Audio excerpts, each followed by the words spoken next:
Hi everyone, my name is Elle, welcome to my Mostly Booktube channel, and today I will be talking you through all of the books that I read in the last month of 2020, December. I read, how many books did I read? I read 8 books this month, which is pretty good. Yeah, just get stuck in. So the first books that I read, well not in order, but first ones I'm going to talk about are The Hunger Games. I'm sure everyone knows what The Hunger Games is at this point in society, but The Hunger Games is the story of a girl named Katniss who gets chosen to go and compete to the death in an arena, and there's politics and there's children killing children and stuff like that. There's love, obviously, there's a love triangle, as was traditional in noughties YA.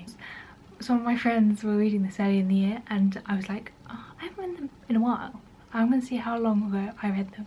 And I last read them in like 2014, which is like a long time ago. I think I thought I read them like closer to today because I've seen the films so many times and I really enjoy the films. But I think I just had never really gone back to the books. And I enjoyed them. I think I do prefer the films overall, just because you really do get that sense of like wow, like all the visuals and stuff like that. And so it's kind of one of those rare instances in which I do actually prefer the films to the books. But it was interesting to go back and reread them. I'm not sure I'd do it again anytime soon, but yeah, it was interesting. I'm glad I did it. It was nice, like easy way to round off the year. Another book that was not necessarily an easy way to round off the year was American Overdose by McGreal. This is a book all about the opioid crisis in the USA. I didn't know that much about it going into it. I thought it was really interesting. This it's kind of a bit of a history, kind of a bit, well, it's mostly just a historical account of kind of the events that led up to where we are now with the opioid crisis, where 2 million Americans at the moment are in some form of opioid addiction, and kind of the progression of that from how Purdue Pharmaceuticals really pushed a drug called Oxycontin, and really kind of lied about it, and they were like, oh, you know, it's not addictive, doctors should prescribe it as much as possible for like the most minor of things, and not necessarily strict dosages or time frames to prescribe them for, and how kind of people got hooked on that, and there were all these very much for profit, because that's how the American health system works, like drug drives by like corrupt doctors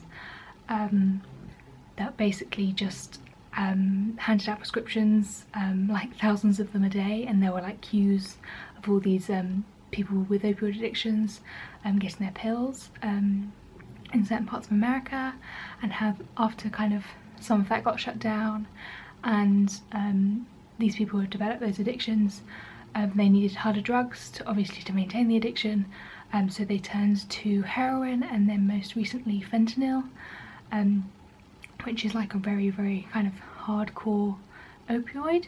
It was as dark and as unconscionable as I expected it to be. I would have liked to have seen more kind of understanding of like addiction. This kind of goes into a lot about how it can really happen to anyone. There's a lot of like personal accounts of people who come from all walks of life, whether they were miners or dentists or housewives, or like children of people who had addictions. Really just anyone could develop addiction, and I thought that was really good, but I would have liked to have seen more about kind of possible treatments and how this could be remedies now, but it's mostly just like a historical thing, but that's fine, that's okay. I don't mind about that. The next book, I'm not doing this in order at all, this was my last book of 2020. This is Feminist City by Kern.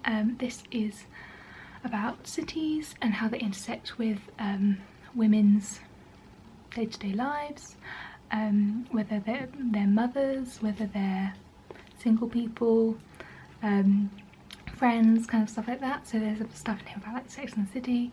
I thought this was quite good. I gave it 3.5 stars. American Overdose I gave 4, and The Hunger Games I gave 4.54. So I gave this 3.5 stars. Mostly because I wanted more kind of policy things in here. There was a lot of like theory, but I thought a lot of it was kind of common sense if you knew anything about feminism and also just being a woman in the city. There was stuff about accessibility, and also kind of the importance of intersectionality when we do develop policy and cities. But I would have liked to have seen examples of that, as opposed to just being like, we should consider all women when we think about these things, which I kind of already knew. And there were like some examples, but I would have liked some, like as in how women aren't catered to in cities, but I would have liked more around that, instead of just kind of the more common sense theory stuff. And the last couple of chapters in here are really good. One of them is about fear, and how women are like socialized to fear things that are like in public and strange. So kind of expecting people to like jump out at you from like alleyways and stuff like that, when actually the majority of violence occurs in homes or with people you already know. So it's quite irrational in terms of like the stats behind it, but also very rational because we are socialized to fear those kinds of things by society. There was also kind of how we go forward and stuff about how gentrification isn't a solution, because gentrification isn't really a solution to anything. It kind of plays into white and caste-war feminism, as opposed to making cities safer for women, because obviously making cities safer for white women, white middle class women, is not making cities safer for women overall. So I thought that was really interesting. So yeah, kind of a mixed bag with this one. And the last like physical book that I read was Gender, a Graphic Guide. This is follow-up, or like a kind of a companion one to Queer, a Graphic Guide, which I read a couple of years ago, which I really enjoyed.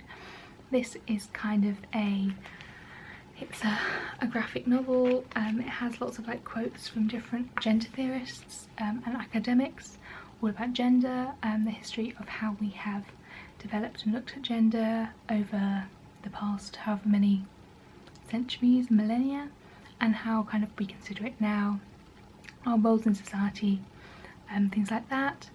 I always think these are really good like guides to people, like introductory guides to people who maybe don't know as much about it as they'd like to, or if you're like me, where you know like lots about like parts of it, but kind of want an umbrella overview to bring it all together and kind of link things you maybe hadn't linked before.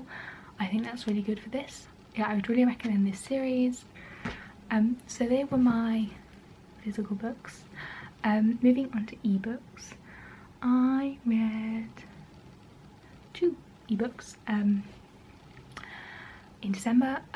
Both of them were advanced review copies, so thanks NetGalley for subsidising my reading. And so the first one I got was Last One at the Party. I gave this 2 stars. This was a strange book. It's basically about this woman who is essentially the last woman on earth, or the last person on earth as far as she can tell, because everyone else has been wiped out by a plague. Not sure why I requested this one. It's not as if anything relevant to that is going on at the moment. I actually found it slightly comforting, because I was like, well, things could be worse. I could be the only person on earth, or I could be dead. And it was interesting because it's about this woman who kind of becomes the last person on earth essentially, or one of the very few last people, and kind of has to live with herself and realise all the ways in which she's changed herself to cater to other people around her, like in her job and her husband and her friends, and kind of try and get back to the essence of who she actually is, or become someone that she can actually live with and like. So it's kind of spliced into different bits. It's written like a diary. There were some very strange segues between like the present day and her past, but you do kind of, as you go through the book, you get an idea of who she is and her history, as well as obviously like travelling through the UK in a Range Rover with her. And like, I think this book is definitely going to be good for some people, but I found it lent too much. It was very much like a contemporary novel, and it wasn't very literary, which is obviously fine, but that's not necessarily what I personally like.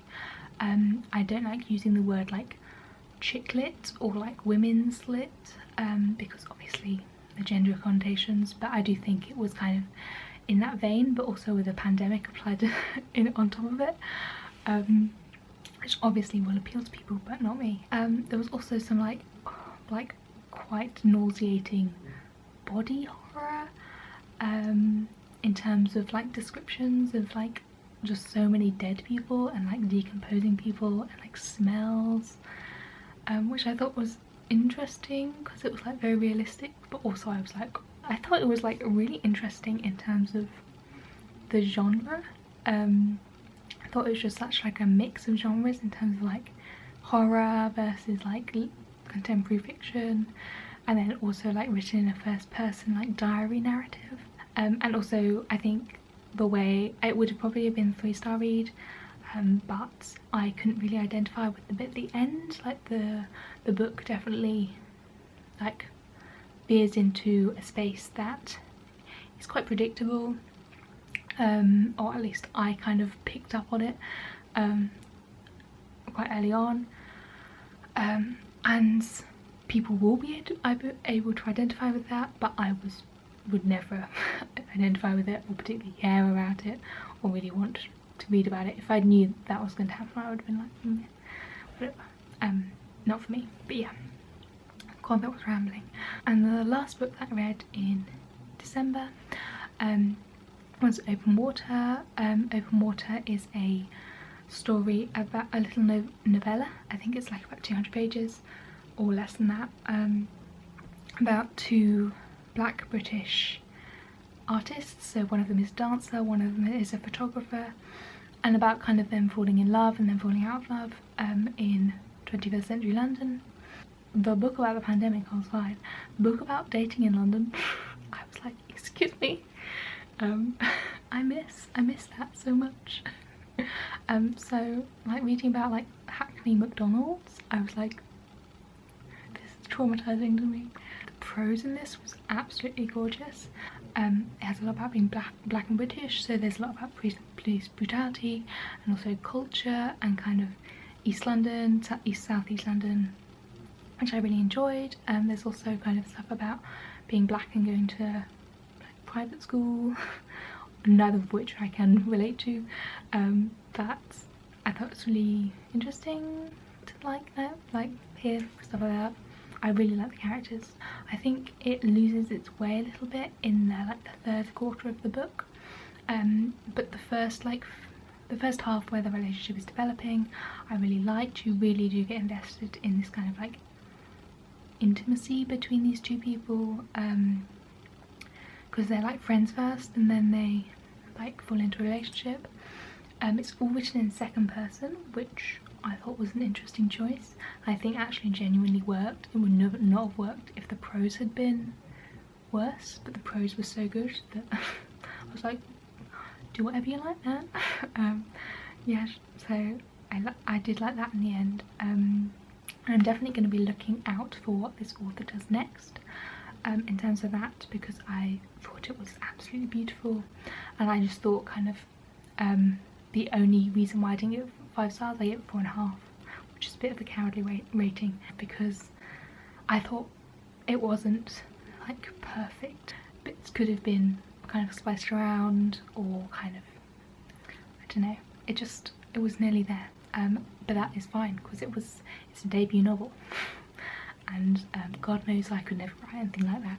So yeah, I really enjoyed it and I would really recommend picking that one up. So they were the books that I read in December. I got my total up to I think like 103, in 2020, so I'm pretty happy with that. And we shall see if that continues into 2021. I hope you all have a lovely reading month. What are you reading? Have a lovely week. Bye.